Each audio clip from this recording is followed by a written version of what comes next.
ప్రస్తుతం నారా వారింట విషాద ఛాయలు కమ్ముకున్నాయి. ప్రస్తుతం నారా చంద్రబాబు నాయుడు గారి సీఎంగా ఉన్నటువంటి తమ్ముడు రామ్మోహన్ నాయుడు గారు మృతి చెందినట్టుగా కూడా గచ్చిబౌలిలోని ఏఐజీ హాస్పిటల్ వర్గాలైతే నిర్ధారించాయి. సో ఈ వార్త తెలిసిన వెంటనే నారా చంద్రబాబు నాయుడు గారు మహారాష్ట్ర పర్యటనలో ఉన్నట్టుగా తెలుస్తుంది.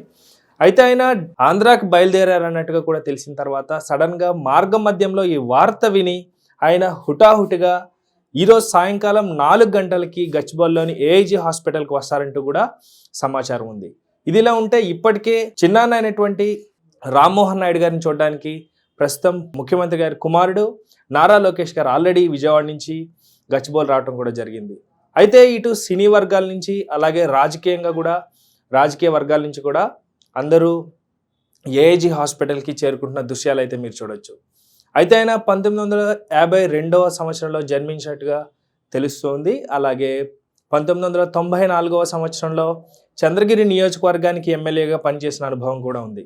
అయితే అప్పట్లో కీలక బాధ్యతలు టీడీపీ నుంచి కూడా తీసుకుంటూ కీలక వ్యక్తిగా మారిన సిచ్యువేషన్స్ కూడా అప్పుడు ఉన్నాయి. అయితే తర్వాత 94వ సంవత్సరంలో చంద్రగిరి నియోజకవర్గానికి ఆయన ఎమ్మెల్యేగా సేవలు అందించారు. అయితే ఒక్కసారిగా నారా రామ్మోహన్ నాయుడు గారు లేరన్న వార్త విన్న తర్వాత ఒక్కసారిగా నారా వారి కుటుంబం దిగ్భ్రాంతికి లోనైంది. సో ప్రస్తుతం వారి కుటుంబ సభ్యులు అలాగే రాజకీయంగా టీడీపీ నుంచి కూడా అభిమానులు ఏఐజీ హాస్పిటల్కి చేరుతున్న దృశ్యాలు అయితే మీరు చూడొచ్చు. అలాగే ఆయన కుమారుడు నారా రోహిత్ గారు చాలా సినిమాల్లో కూడా మనకి కనిపించి అందరినీ కూడా వినోదపరిచారు. ప్రస్తుతం ఆయన తండ్రి గారు నారా రామ్మోహన్ నాయుడు గారు చనిపోవడం చాలా బాధ కలిగించే విషయం. ఇదిలా ఉంటే ఈరోజు సాయంకాలం 4 గంటలకి నారా చంద్రబాబు నాయుడు గారు ఆల్రెడీ మహారాష్ట్ర నుంచి బయలుదేరినట్టుగా అలాగే హాస్పిటల్కి చేరుతారు 4 గంటలకి అన్నట్టుగా కూడా తెలుస్తుంది. ఇటు సినీ అభిమానుల నుంచి అలాగే రాజకీయంగా కూడా అభిమానులు అందరూ కూడా ఏఐజీ హాస్పిటల్కి చేరుకున్న దృశ్యాలు అయితే మీరు చూస్తూ ఉండొచ్చు. సో తీవ్ర దిగ్భ్రాంతికి లోనైనటువంటి కుటుంబ సభ్యులు కూడా ఆల్రెడీ చేరుకుంటున్నట్టుగా కూడా మనకు కనిపిస్తున్న దృశ్యాల్లో చూడొచ్చు.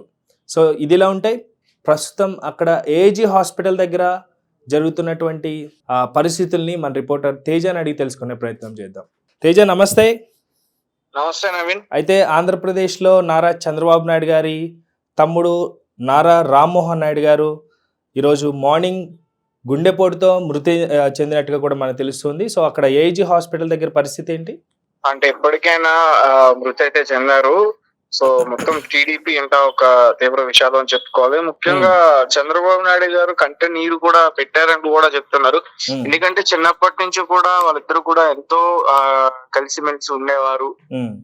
ఈ రాజకీయాల్లోకి వచ్చిన తర్వాత వాళ్ళిద్దరి మధ్య కొంచెం దూరం ఏర్పడింది. ఎందుకంటే చంద్రబాబు నాయుడు గారు రాజకీయం అనుకూల అంటే ఆయన కొంచెం ఎక్కువగా ప్రాంతాలకు తిరుగుతూ ఉంటారు కాబట్టి కొంచెం సాధారణంగా ఇద్దరికి గ్యాప్ వచ్చింది అనుకోవాలి.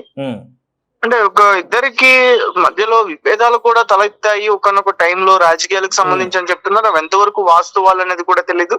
బట్ ఇలాంటి టైంలో అవి మాట్లాడడం కూడా కరెక్ట్ కాదని నేను చెప్తున్నాను.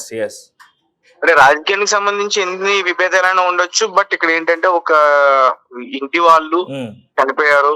చంద్రబాబు నాయుడు గారు ముఖ్యమైన పనులు కూడా ముగించుకుని ఆయన గురించి వస్తున్నారు. రామ్మూర్తి నాయుడు గారి గురించి, వాళ్ళ తమ్ముడు గురించి ఢిల్లీ పర్యటన, మహారాష్ట్ర 2 పర్యటనలు కూడా పక్కన పెట్టి వెంటనే హుటాహుటిన బయలుదేరి కూడా వస్తున్నారు. తదుపైన ఇంకా ఒక హాఫ్ అన్ అవర్ లో ఇక్కడికి రావచ్చు. మాక్సిమం శంషాబాద్ చేరుకున్నారు. ఇంకొక హాఫ్ అన్ అవర్ లెక్క రావచ్చు. ఇక్కడికి ఆయన వచ్చిన తర్వాత ఆయన చూసిన తర్వాత వెంటనే మళ్ళీ ఆయన మృతదేహాన్ని ఆయన సొంత స్వగ్రామం చంద్రగిరికి పంపించే అవకాశం ఉంటుంది. నారావారిపల్లి దగ్గర చంద్రగిరి పంపించే అవకాశం ఉంటుంది.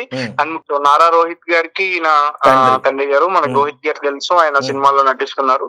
సో రీసెంట్ గానే రోహిత్ గారు కూడా ఎంగేజ్మెంట్ అయింది. సో అట్లాంటి పెళ్లి అంటే కొడుకు పెళ్లి చూడకుండానే ఆయన ఇలా కాలం చేయడం నిజంగా చాలా మనసు ఆందోళన కలిగిస్తుంది. అండ్ మరిన్ని అప్డేట్స్ కోసం ఇంకా బయటగా ఆయన బ్రెయిన్ సంబంధిత వ్యాధితో బాధపడుతున్నారు. యాక్చువల్లీ ఈ విషయం చెప్పలేదు, బ్రెయిన్ కి సంబంధించిన వ్యాధితో బాధపడుతున్నారు. గత కొంతకాలంగా కూడా చికిత్స పొందుతూనే ఉన్నారు కదా ఆయన. హాస్పిటల్లో కూడా జాయిన్ అయిన తర్వాత పరిస్థితులు కూడా ఆయన రాజకీయాల నుంచి విరమించిన తర్వాత ఎక్కువగా ఆయన గురించి బయట ఎక్కడ కూడా ప్రస్తావన రాలేదు. రోహిత్ గారు మాత్రం సినిమాల్లో ఉన్నారు కాబట్టి ఇంకా కొంచెం తెలుస్తుంది. బట్ రామ్మూర్తి నాయుడు గారికి సీరియస్ అయిన తర్వాత ఆయన గురించి ఇప్పుడు మాట్లాడే అవకాశం వచ్చింది అందరికి కూడా. ఆయన ముందు 1994లో కూడా ఎమ్మెల్యేగా గెలిచారని చెప్తున్నారు చంద్రగిరి నుంచి. దాని తర్వాత ఓడిపోయారు, ఒక మహిళ మీద ఓడిపోయారు. దాని తర్వాత తీవ్ర మనస్తాపంతో అప్పటి నుంచి కూడా పూర్తిగా రాజకీయాలు విరమించుకుని ఉన్నారు అని చెప్తున్నారు. మధ్యలో మరి కాంగ్రెస్ పార్టీతో కూడా చేరారు రాజశేఖర రెడ్డి గారి హయాంలో అని చెప్తున్నారు. అవన్నీ కూడా ఎంతవరకు వాస్తవాలని తెలియదు. సో అంటే బురద జల్లే ప్రయత్నం కొంతమంది చేసి ఉండొచ్చు. తమ్ముడిని అడ్డం పెట్టుకుని రాజకీయాలు చేశారు చంద్రబాబు నాయుడు, కొంతమంది కావాలని దుష్ప్రచారం చేశారు. రైట్. అయితే ఇప్పుడున్న సిచ్యువేషన్ లో అవి మాట్లాడుకోవడానికి కరెక్ట్ కాదు కాబట్టి ప్రస్తుతం అయితే అక్కడికి సినీ అభిమానులు కానీ రాజకీయంగా కూడా అభిమానులు కానీ టీడీపీ తరఫు నుంచి వస్తున్న దృశ్యాలు అయితే మనకు కనిపిస్తున్నాయి. అయితే తీవ్ర ఛాయలు అలుముకున్నాయి కదా, అక్కడ వాళ్ళు ఏమన్నా మాట్లాడే ప్రయత్నం ఏమన్నా చేశారా వాళ్ళతో? వాళ్ళు ఏమంటున్నారు అంటే నారా రోహిత్ గారు సినిమాలో ఉన్నారు కాబట్టి బహుశా సినిమా పరిశ్రమ నుంచి పెద్ద పెద్ద వ్యక్తులు అయితే ఇప్పటి వరకు రావచ్చు. కొంతమంది వస్తున్నారు వెళ్తున్నారు. బట్ ఆయన పార్థివ దేహాన్ని మాత్రం మన సొంతూరు అక్కడికి తరలించి అక్కడ మిగతా అంత్యక్రియలను కూడా పూర్తి చేస్తారని చెప్పేసి వాళ్ళ కుటుంబ సభ్యులు తెలియజేశారు. మిగతా నందమూరి ఫ్యామిలీ నుంచి కూడా వచ్చే అవకాశం ఉంటుంది. ముఖ్యంగా బాలకృష్ణ గారు కూడా ఆయన షూటింగ్స్ లో ఉన్నారు, ఆయన కూడా వచ్చే అవకాశం ఉంటుందని చెప్తున్నారు. జూనియర్ ఎన్టీఆర్ గానీ మిగతా వాళ్ళందరూ కూడా వస్తారు. ఇప్పటికే కొంతమంది టీడీపీ శ్రేణులు, ఎమ్మెల్సీలు, ఎమ్మెల్యేలు మిగతా వాళ్ళందరూ కూడా వచ్చి నారా రోహిత్ గారిని పరామర్శించారని బయటకు వచ్చిన వార్త. Right, thank you Teja line లోకి వచ్చినందుకు. సో ఇది పరిస్థితి. ప్రస్తుతం అయితే ఏఐజీ హాస్పిటల్ వద్దకి అభిమానులు అవ్వచ్చు, లేకపోతే నారా రోహిత్ గారిని కుటుంబ సభ్యులు అవ్వచ్చు, సో అందరూ కూడా చేరుకుంటున్న దృశ్యాలు అయితే మీరు చూడొచ్చు. ఎందుకంటే గతంలో కూడా ఆయన రాజకీయంగా కూడా ఒక కీలక పదవిలో వ్యక్తిగా కూడా టీడీపీలో ఉన్నారు. సో అట్నుంచి రాజకీయంగా కూడా అభిమానులు కూడా చేరుకుంటున్నట్టు కూడా దృశ్యాలు మనం చూస్తున్నాం. అయితే ఇది తీవ్ర విషాదం కింద నారా రోహిత్ గారి ఫ్యామిలీలో తీరని లోటు అంటూ కూడా ఆల్రెడీ కొంతమంది లైవ్లో మాట్లాడటం కూడా జరుగుతూ ఉంది. సో ఇది పరిస్థితి. సో సాయంకాలం 4 గంటలకైతే నారా చంద్రబాబు నాయుడు గారు అయితే హాస్పిటల్కి చేరుకుంటారు. చివరిగా ఆయన తమ్ముడిని చూడడానికైతే వస్తున్నారన్నట్టుగా కూడా తెలుస్తుంది. అలాగే ఈ వార్త విన్న వెంటనే కూడా నారా చంద్రబాబు నాయుడు గారు అయితే తీవ్ర భావోద్వేగానికి అయితే గురైనట్టుగా కూడా తెలుస్తుంది. ప్రస్తుతం ఆయన మహారాష్ట్ర అండ్ ఢిల్లీ పర్యటనలో ఉన్నారు.